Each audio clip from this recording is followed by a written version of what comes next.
Okay, gang, this video is going to give you a quick tutorial about the structure for a persuasive paragraph for your research paper. Basically, I am in the folder writing the paper. You're going to pull up this document right here, structure for a persuasive paragraph. I'm going to go ahead and bring it up right now. Now, for those of you out there who really like to break it down step by step, I have this information here for you. Okay, read through it. I would suggest just reading through it regardless, so that way you're familiar with the process again. It's very similar to the CSET process we have been doing all year long with your claims, supporting your claims, explaining and clarifying them, transitioning to your next main statement or next main claim, and then you just continue to repeat steps 2 through 4 for each new piece of evidence that you have until you get to your transition sentence. So read through this particular information, and it'll give you a nice nuts and bolts approach to this particular process. But what I'm going to go through is I'm going to give you an example of a particular paragraph that was read for me a couple of years ago. Okay. Now the beautiful thing about this is that I have the paragraph here written by actually one of my ex-students, but then I've gone through and I've included comments to show you what the student ended up doing, and they flow along with the steps that I have up here for you. Okay. So in order to see the comments, what you need to do is you need to go to review, and then from there go to show comments, pull that up, and here is all of my instruction along with the actual document itself. And as you can tell, you'll see drop down arrows occasionally. If you just click on those drop down arrows, you're going to see at that particular point in time that I give you my instruction, and it flows directly along with each particular aspect of that particular paragraph. Okay, so for example, you just click right here and I say the topic sentence provides a clear main idea of the paragraph, which is the conflicting nature of the definition of amateurism at this particular point. You have an arrow, goes right to that particular topic sentence, and you're going to be good to go. From there, signal phrases, guys. When you're using your particular paragraphs, and when you're well, not paragraphs, but rather when you're using your particular research in your paragraphs, and the very first time that you go ahead and use that particular research, you use what is called a signal phrase. Okay? Now, signal phrase basically gives you the source where you're getting your information from, and it makes you seem more credible as a particular author.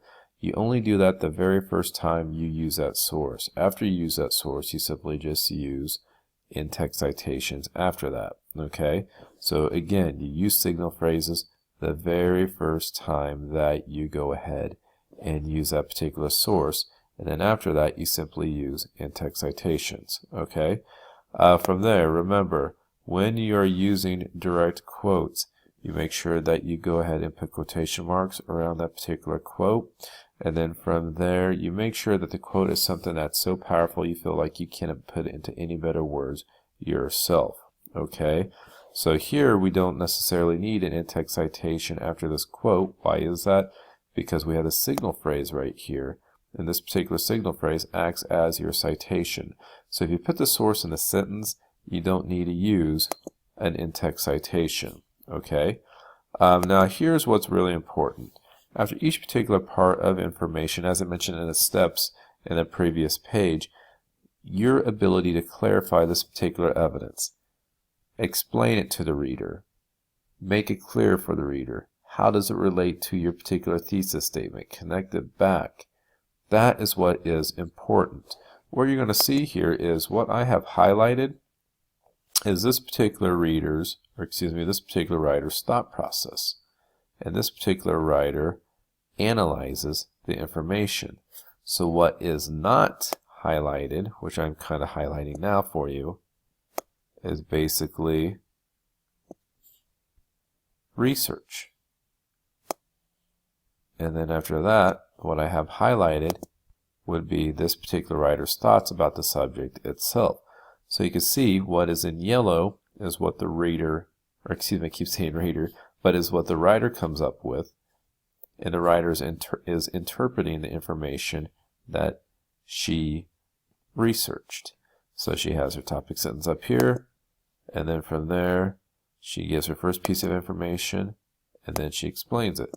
She has her second piece of information, and she clarifies it and brings it back to her particular thesis statement. She gives her third particular piece of information, and then she clarifies it from there. Okay? So if you follow this particular process, you're going to be fine. The big things that I just wanted to tell you in this particular video is with your signal phrases, remember you use these signal phrases to introduce an author or author's credentials. Okay? And then it makes you appear to be more credible to the particular reader. Okay?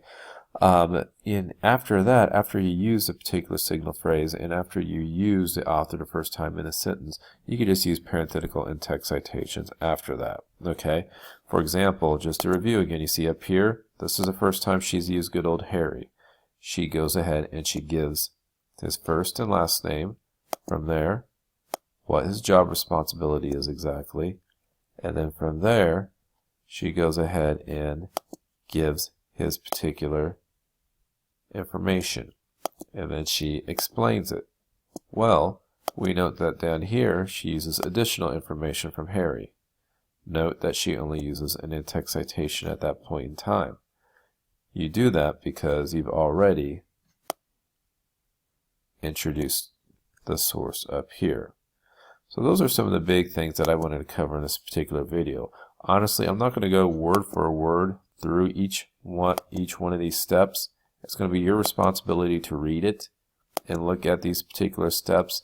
I literally go word for word and sentence for sentence in this particular paragraph and explain the process to you. As long as you look at that information, you will be fine.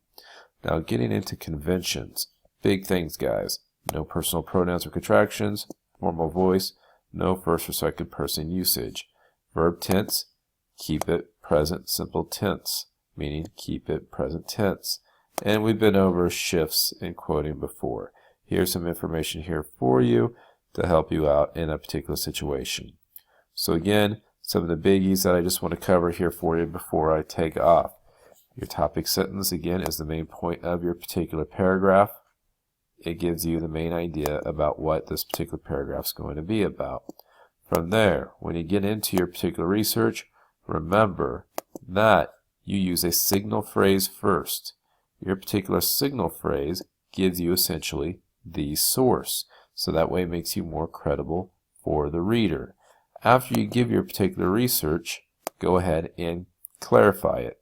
Essentially explain that particular research to me as the reader, using logos, ethos, and pathos, which we have talked about before. Explain it, clarify it, and at that point in time, you're going to bring it back to your thesis statement. When you bring up your next piece of information, whenever you use a no source again, such for example in this particular situation, you use the author's first full and last name if the author is available, and then from there, who or what that particular author does for a living, and then from there, go ahead and provide the research. After you clarify and explain it, if you use research from that individual again, you simply use the parenthetical in-text citation. Okay? And then after that, you go ahead and you explain and clarify that particular information. And last but not least, in your particular paragraph, you end with a transition sentence. Everything that I briefly covered here in this video, again, is in the comment section for you to refer back to. Please read through this. Look through it, learn from it, observe it. It will help you out. If you still have questions, I'm here to help you out as well. So with that said, this is just a quick video about structuring a persuasive research paper. Please let me know if you have any questions.